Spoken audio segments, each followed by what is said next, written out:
Build creative confidence. Beat the inspiration addiction. Join the Writer's Gym. Dr. Helen Marshall is an Associate Professor of Creative Writing at the University of Queensland. She has won the World Fantasy Award, the British Fantasy Award, and the Shirley Jackson Award for her 3 collections of short stories. Her debut novel, The Migration, argued for the need to remain hopeful, even in the worst circumstances. It was one of The Guardian's top science fiction books of the year. Her second novel, The Lady, the Tiger and the Girl Who Loved Death, was released in 2025. Helen, I've been a fan for quite a while, and I think one of the very exciting things for me about discovering a writer who's come to fiction through or as well as an academic career is I'm so aware of how your passions and knowledge never upstage but definitely inform what's going on for these characters. And I'm going to say hope, death, memory have all been huge things. I think that's right. So I did my PhD originally in medieval studies, and then sort of about halfway through, I started working for a small press that was publishing science fiction and fantasy, and I knew pretty soon that I wanted to steer in that direction. So I think my academic career anyway was a slow turning ship, and I eventually ended up in creative writing, but my research interests along the way have definitely informed my writing in various ways. I'm tempted to ask chronological questions about that. Do you have early memories of writing, reading, and what sort of came first? I grew up in a small town in Canada, and my mom gave me the Greek myths and the Arthurian legends to read. So I got into fantasy at a really, really young age. And then I think when I was about maybe 10 or 12, my mom encouraged me to join a medieval reenactment group. And it was really at that stage that I began writing a lot. I was a medieval bard, and I was writing a lot of medieval style poetry and performing things around campfires. And that was really my first experience of being part of an artistic community where, you know, there were a lot of people writing and giving each other feedback, and it was really supportive. And I think actually that was what eventually led me to medieval studies as the topic of my PhD. And there's also an immediate audience relationship there, isn't there, that when performing is part of it? Yeah, absolutely. And I was really, really shy as a kid. And I remember the idea of reading a poem I had written out loud in front of other people was about the scariest thing I could possibly imagine doing. And I think the first time I did it, I remember having like an almost out of body experience. I felt as if I was floating above my body, kind of watching my body read a poem out loud. But I mean, there's something good, I think, about being an artist and sort of doing the thing that you imagine is the scariest thing possible and sort of surviving it. Yeah, because once it's been the scariest thing possible and you do it and the world seems to have not fallen over yet, that feeling can be applied to other things, can't it? That if the scariest thing turns out to be completely doable and you're kind of you're welcome to the party, like you are seen as a writer, seen as one of the community. Yeah, even when you're 12 years old, I think it can be a really, really powerful feeling. You may not have polish and what you're producing might not be perfect, but just to have adults and other people kind of listen to you and take you seriously for a moment, I thought it was really incredible. And it was a really incredible community that I was part of. And that 12-year-old, if she were to look at the writing that you've done and the career that you've had so far, would she see a lot of herself in it? It's a good question. I always think that 12-year-old me would, I hope, be very, very happy with where 40-year-old me has ended up. I think I would be surprised at what I ended up writing because I was not at all drawn to horror as a child. I was a really, really frightened child. Like, I had kind of night terrors for a really, really long time. I wouldn't read any horror. I definitely wouldn't watch any horror movies. And I kind of only circled around to dark fiction maybe in my 20s because I was working for this publishing company. And I think because I had been so afraid as a kid, and to be honest, I still kind of am. Like, I don't really watch a lot of horror movies. I do read horror books from time to time, or I did before I had a child, and that actually became a lot harder afterwards. But I could feel that it was really powerful and it had a powerful impact on me. And then that eventually, I think, became something that I mined and felt like I could be in control of. So some parts of my career I would find quite surprising.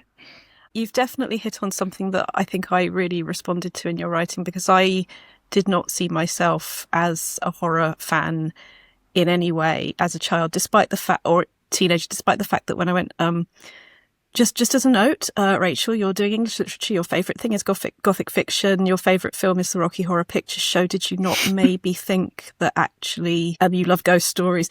But I did that thing where, you know, that appalling, not it's a broad church, but it's a narrow corridor, horror equals limbs falling off the end, you know, and it was so wrong and so emotionally rewarding when I discovered that writing about our fears and facing our fears and what the stories we are telling ourselves are, you know, that was what probably brought me to being the writer I became and am becoming. And there's something in that, isn't there? Certainly for migration and childhood and fear, and then what happens when you go into the adult world. I think maybe that's something I've been responding to in a lot of your work.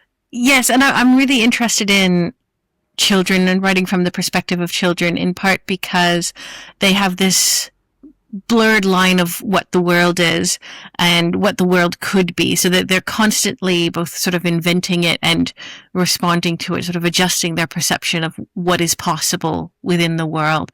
And I think that becomes a really interesting place to play in terms of speculative fiction and in terms of horror, because I think as a child you're told not to be afraid of things. You are afraid of things. And in fact, there are scary things in the world. So there's this sort of constant calming lie that is going on all the way through your childhood that I think you can sense is not true, but you don't really have the tools to be able to navigate that. And something about coming into your own power as well, that a lot of the young characters, and I will be spoiler free, of course, with everything, but a lot of young characters are coming up against that false certainty in their adults, and the use of it's going to be all right, and the feeling that you're just saying that, and what does it mean that you're just saying that? What are adults doing that possibly they're trying to help, but when is it time for me to rebel? When is it time for me to go and do something that maybe isn't all right by your standards? Is, I guess, the coming of age thing, isn't it?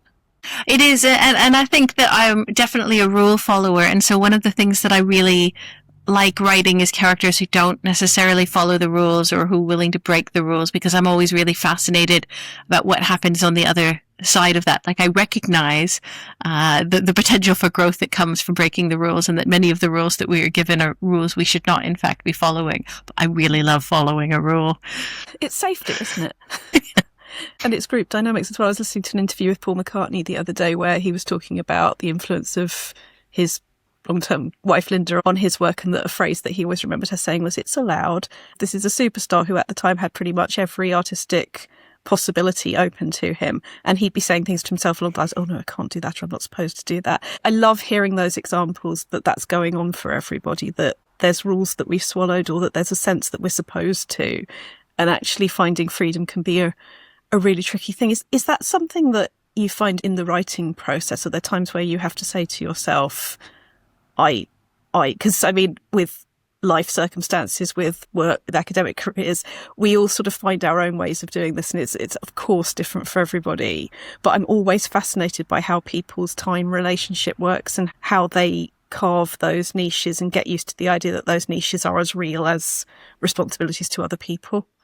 Yeah, I suppose there's a couple of things that jump to mind. One of the first is that I think making myself consciously aware of the moments when I'm getting frightened in the writing process, or that I'm feeling uncomfortable in the writing process, and sometimes actually being able to write towards that. So when I was working on The Migration, for example, the first draft I did of it, none of the characters would really kind of talk to each other or confront each other because I don't like confrontation. And I had to go in and deliberately say, all right, these characters need to talk to each other about what's actually happening and what it is that they're feeling, because that works a lot better on the page than in real life, where we could all just sort of, roll our eyes at each other or sort of avoid each other. So that was sort of interesting to learn about myself. You kind of learn what are the edges of your own personality, I think, when you're writing, because you figure out where you're comfortable and where you're uncomfortable. And I think one of the benefits of being a writer is you get to play with that a little bit. But also, yes, the question of, it's allowed. What am I allowed to spend my time on when I have an infinitely busy day? Also, what am I allowed to rest? Also important, I think, when you have an infinitely busy day. For me, producing fiction is a part of my job because I'm a researcher of creative writing and a lecturer in creative writing, but at the same time, it is not the part of my job that is ever in the most demand from other people. I have students who want things from me and kind of want it immediately.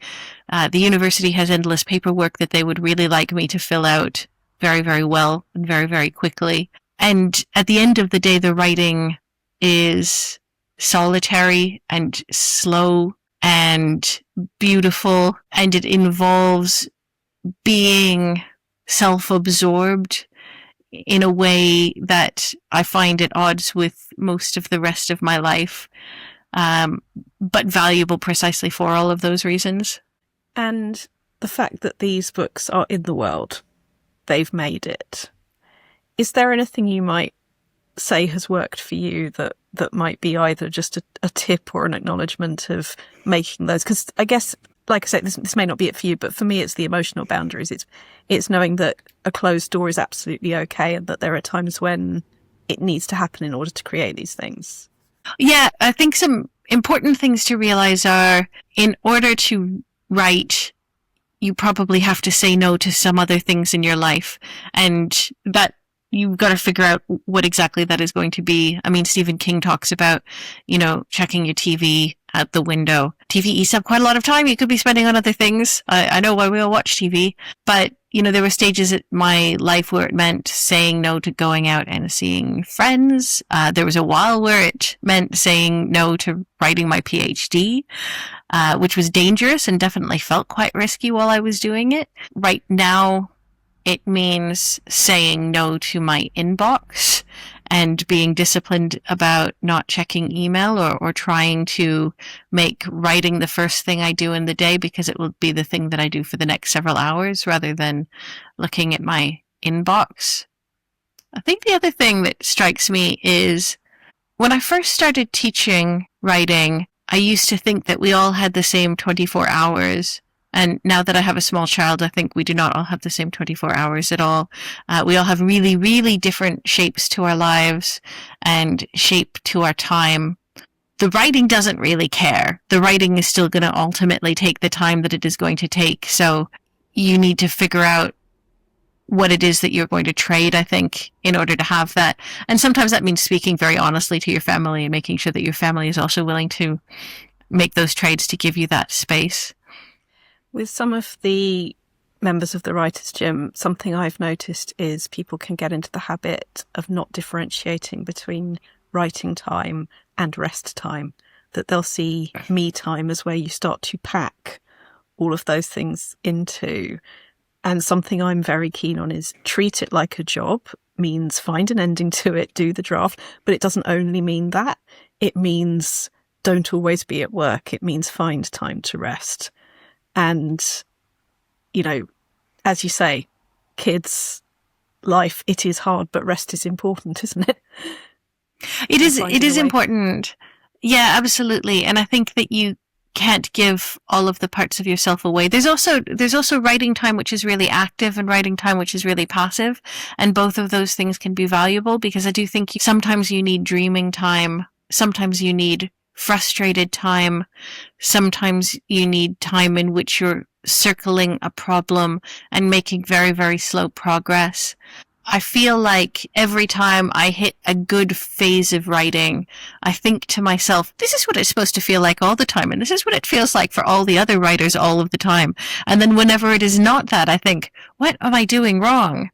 But my husband's a writer. I have many writing friends. And I think watching the fluctuations, the sort of emotional fluctuations and the productivity fluctuations of all of those friends makes me understand more clearly that there are periods when you go fast and there are periods when you go slow, and you need to accept that and be gentle to yourself.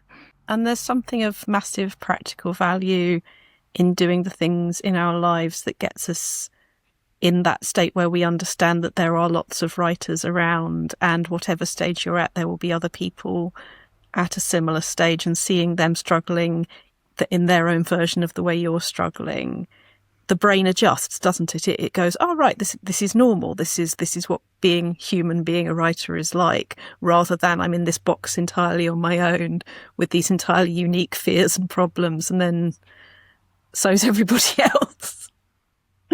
And I think along those lines, Anne Lamott in her book, Bird by Bird, has really good advice about writing jealousy. And I always give my students that to read, because we definitely go through phases of, well, I will say I definitely go through phases of writing jealousy, whether it's, somebody who's published more or won something that I wanted, or even just if my husband has had a better writing day than I have had, then I'll feel a little bit of writing grumpiness, I suppose, about it. But, we're all on our own journey, and you've got to be able to let go of it. One, it's a normal feeling, but you do need to be able to get to let go of it, because writing careers and writing success is like a giant game of snakes and ladders, and sometimes things kind of rocket up, and then sometimes things just really slide back down again, and you don't really get a lot of control about what happens. The only thing you really get control about is are you still going to sit down and do some more writing? It's very valuable, I think, hearing people whose books have done so well. I mean, I won't read out all of the awards. I will merely say the bio that we used is a short version. And when you talk about the moments of it, the snakes and ladders, and it being in those up moments, I mean, I'm guessing the scared, the fear, or the comparison fairies and all of that, it doesn't magically go away completely when things are going well, does it? I mean, we take our feelings with us. The really hard advice to give to people who are just setting out on the writing journey is almost all of the demons that are haunting you right now don't really go away. And one of my colleagues at the university said something to me maybe last year that really stuck with me, which is that it's really important to make friends with your demons. And I think that that's true, because they are going to sit with you for a long time. It's not so much that you banish them, I think you begin to get a little bit more comfortable with them. You know what they're on about, you know when to listen to them because they have good advice for you, and then you know when to not listen to them because they also have bad advice for you. Do they have any catchphrases for you that stop you sitting down and doing the writing? Because we have a game called Excuses Bingo, which is what are the phrases that come up. It's very bird spotting, it's very animal, but things like, by the time so and so was my age, they published 75 of the thing I haven't done one of yet, and those phrases that come through our heads again and again and are there to keep us in the status quo of not having written the thing that we do actually want to get in the world. I'd love to know if there are any you catch.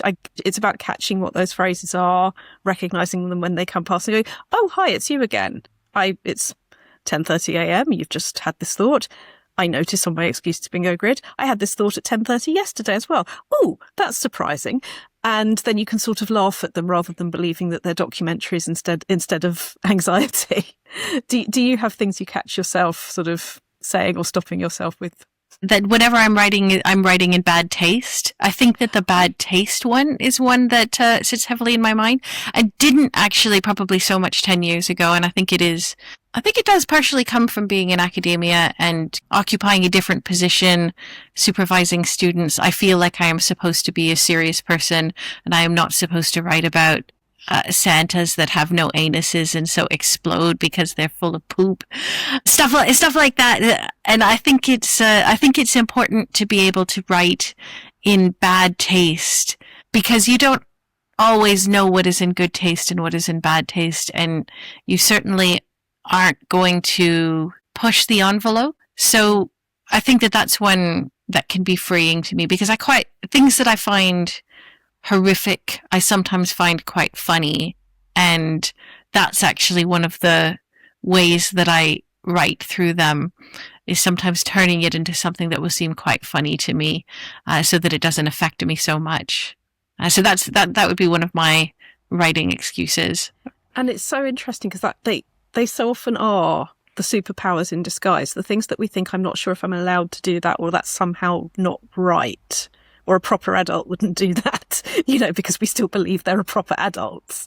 Actually, that's the magic. That is the story. That is the style that only you in all of time and space are ever going to have. That's our responsibility, isn't it? To get it out there. Yeah, absolutely. And sometimes that means just accepting that people will misread you.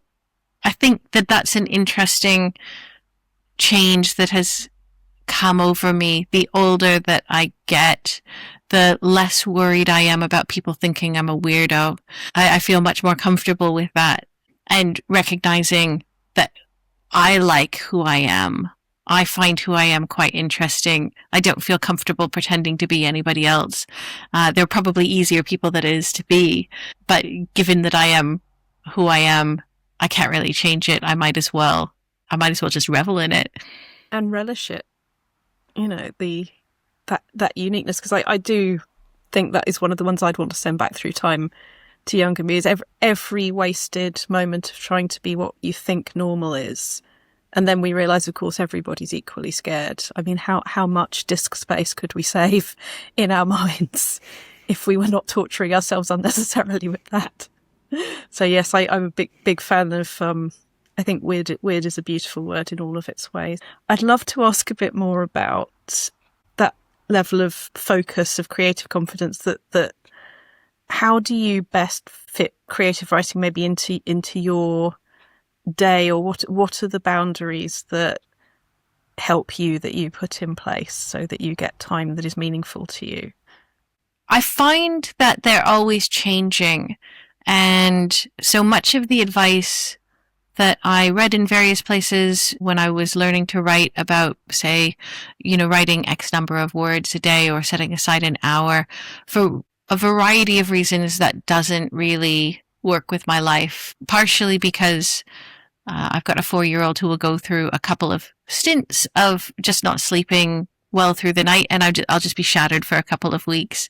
Or the academic year has its own particular rhythms and seasons to it, and there are phases where it is so consuming there's not really much of me left to do anything else. So some of it is understanding when the clouds are going to open up a little bit and then seizing those moments when they come. Some is about just taking blocks of time and scheduling them and saying, all right, this is what I'm going to be doing in that time, and I'm going to have to make sure that I don't schedule anything else around that, so I can give myself some clear blocks. Ooh, what I did find was my first 2 books took me about 6 years each to write, because I was not very good at planning, and I kept mucking around with the structure and doing about 20 drafts of each of them. So the biggest thing that I have learned, which I learned while I was on maternity leave and sort of like continually nursing a tiny baby and being unable to leave a chair for sort of like 18 hours at a time, was to spend a lot more time thinking about what the narrative arc of a novel is going to be, and then trying to break it down into manageable parts and just hold the parts that I was working on in my head. So steering by, the metaphor that I often use is, imagine I'm driving a car and I'm just really kind of navigating based on what I can see in the headlights of the car rather than knowing the full journey. Because that kind of, if I can imagine what the chapter I'm working on is, and I know broadly where the next chapter is going to go, then I don't get stuck. And I just have to trust that the broad arc that I have laid out for the novel will carry me through. But so then just being able to focus on individual bits. If I've got 10 minutes at a computer, then just being able to say, I am just going to write a paragraph of what this character sees when they look out the window. And stringing all of that together will eventually get me enough words to have a novel. So seizing the time that I have, understanding that my own rhythm ebbs and flows, but it will come back to me when I give it space. And then in those breaks, when I do have time, being very, very disciplined. That's a really helpful explanation of why those 10-minute blobs that we can grab are most helpfully part of something bigger. That if you have done that sort of aerial view of the thing, then yeah, it's a Stephen King thing, isn't it? The headlights in the car, you can only see this far ahead, but you can make the journey that way. It also makes me realise exactly how much I hated driving and why I'm very glad I gave driving up, because I find that absolutely terrifying as a literal image and never want to do it again. But as a writing image, yeah, once you know there is an end point, you can use those 10 minutes with a bit more confidence, maybe. Yeah, because the bit that would really slow me down a lot in terms of mental games that you play with yourself is just saying, oh, okay, well, I've written myself to this way and I can't imagine what the rest of the novel is going to be, or I can't imagine where I'm going to get to from here. I think that as a particular problem would often stop me from writing something. I find it's reasonably easy to sort of think through what are even if it's just like there's 3 acts to this. Less for a short story. For a short story, I will just improv the entire thing.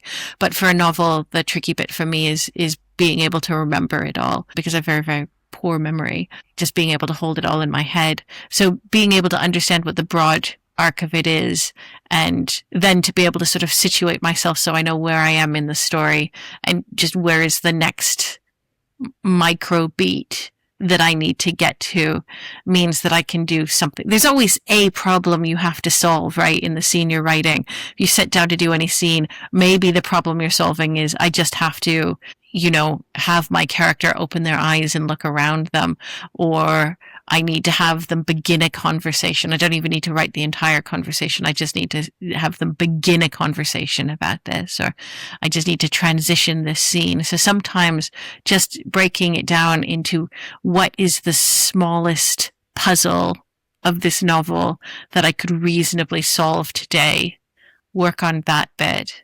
And also leaving, presumably, if you've got the essence of it, if you've got the sort of key word or key thought of it, knowing you can leave that there and fill it out later and carry on with another little puzzle.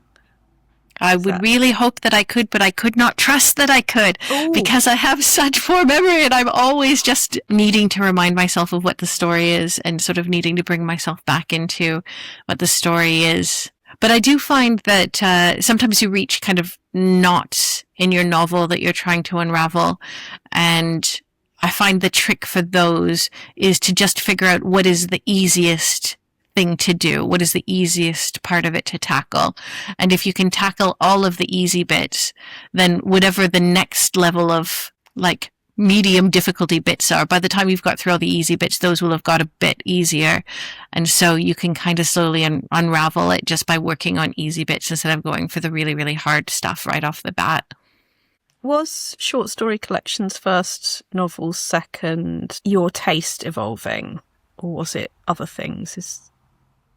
So I started with poetry initially, and then I moved to short stories because I wanted somebody to publish a book of my work. I started working for this press and I saw that they were doing these really, really beautiful books, and I thought to myself, I would just like to have a beautiful book.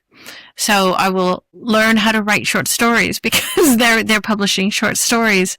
And then I fell in love with the short story form because it feels a lot like writing poems, but there was something that I had to learn along the way, which was to let go of writing a particular kind of story that I was reading a lot of. I was reading a lot of urban fantasy, so sort of Neil Gaiman, Charles DeLint, and I thought, oh, that's probably what I'm going to write. Just couldn't make it work for me. There was a writer named Robert Shearman who I was editing, and when I met him, and we would sort of go out to the pub and chat, I realized that all of his stories were very clearly in his own voice. Like they just sounded like him talking and telling a story of what had happened in his day. And that made something click for me, where I realized I could just write stories that sounded like me talking about my day and how I felt and thought about various things. And that was when I started being able to kind of publish stories. That was when the shape of the short story, I think, became clearer and more natural for me.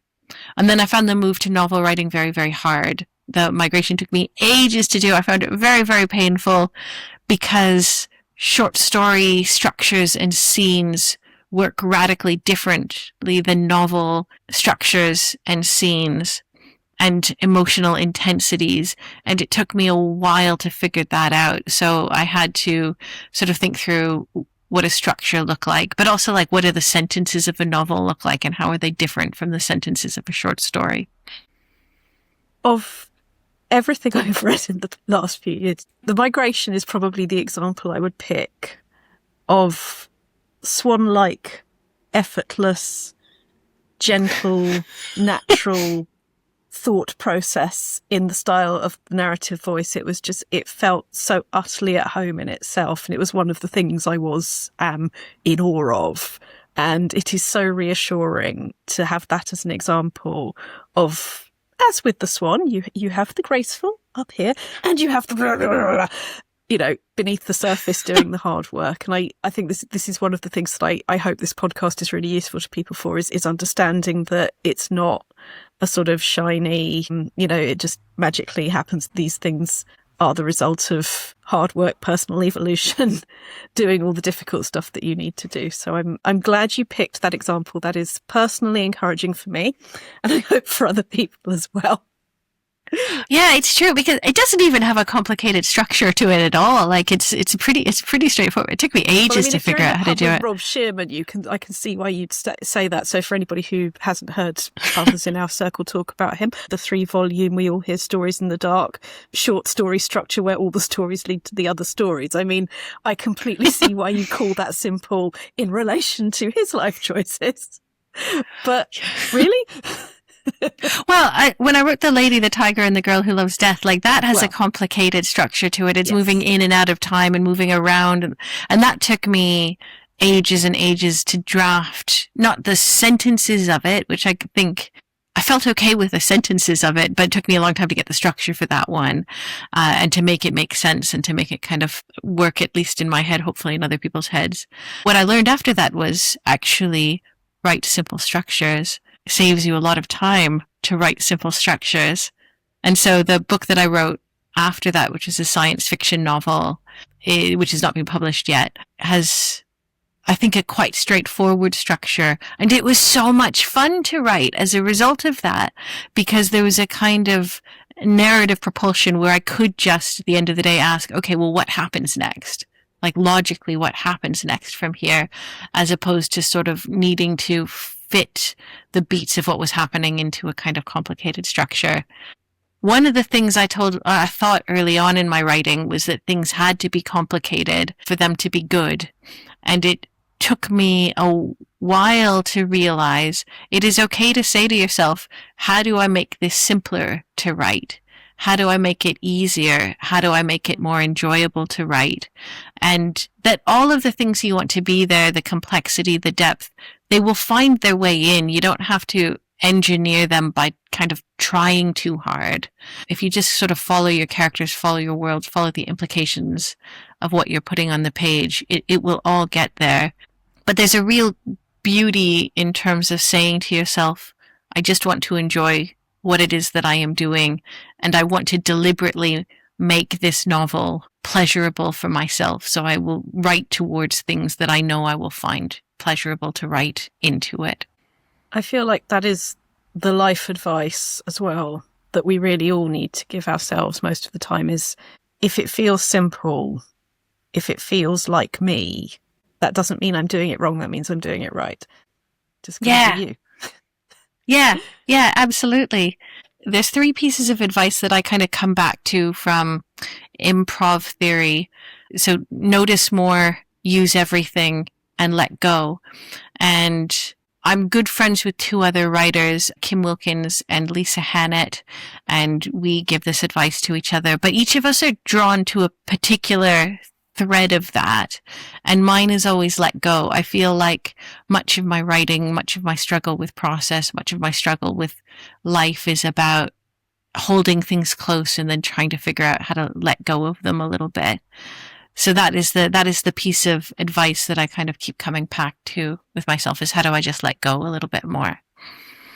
That is excellent, excellent advice on everything except writing boundaries and making sure that we are absolutely ironclad or making the space for those. But even then, right? Like there's times where you've just gotta, you've gotta let go and be gentle on yourself, because there are emergencies that intrude into your life. And I think being able to accept that and flow with it rather than letting it compound a sense of frustration is probably quite healthy. Oh yeah, absolutely. I think for me, it's just about that thing where I think some of the people that I work with may have lost quite a bit of time to living in emergency mode, to not being able to stop letting the anxiety win about somebody else might need me, and am I selfish if I close the door, and things like that. And from a thriving rather than surviving perspective, yes, just yes. Happy to sort of ask more around short stories, poetry, novels. Are you still drawn to all of them? Are you going to just see what happens as you go? That's a really good question. I haven't written poetry in a long time, and I haven't written short stories very much recently. I think that I love the short story as a form. I teach the short story. I'm working on a non-fiction book with Kathleen Jennings about how to write speculative short stories, which pulls together all of the things I think about the way that speculative short stories are different from other forms of short stories, and what you do with that information. How do you write knowing that? But I think more recently I have been doing novel writing, in part because I found a sudden kick of enjoyment of having switched over from novel writing being really hard to novel writing being very enjoyable and satisfying. And I think I am probably, honestly, like, this is the phase of my life in which I've been the most squeezed between various kinds of responsibilities. So I can see things kind of shrinking down a little bit, and I can see how I've been adjusting to that in my practice. And also trying to remind myself that it is a season, and that will change, and things will kind of open up in different ways in the future. So I don't know. I think I will probably go back to the short story. I don't know if I will go back to poetry. I think I don't have the same ear for it as I had when I was writing a lot of it. And I find you kind of have to tune in to a particular form of writing to sort of live and breathe and see the world in the way that form asks you to. Going back to what we were saying about almost the simplicity of it, that when you realised I can write as me, it doesn't have to be complicated. The complication, or rather the depth rather than complication, will come through anyway. That may become a completely different form. We may be having this conversation in a year or two and you're writing poetry, songwriting, haiku champion, who knows? But I guess it's about listening to interests and voice, isn't it? When you have further adventures with the books, please will you come back and talk to us more? I would love to. Brilliant. I look forward to that. Helen Marshall, thank you very much for joining the Writers' Gym. Thank you very much for having me.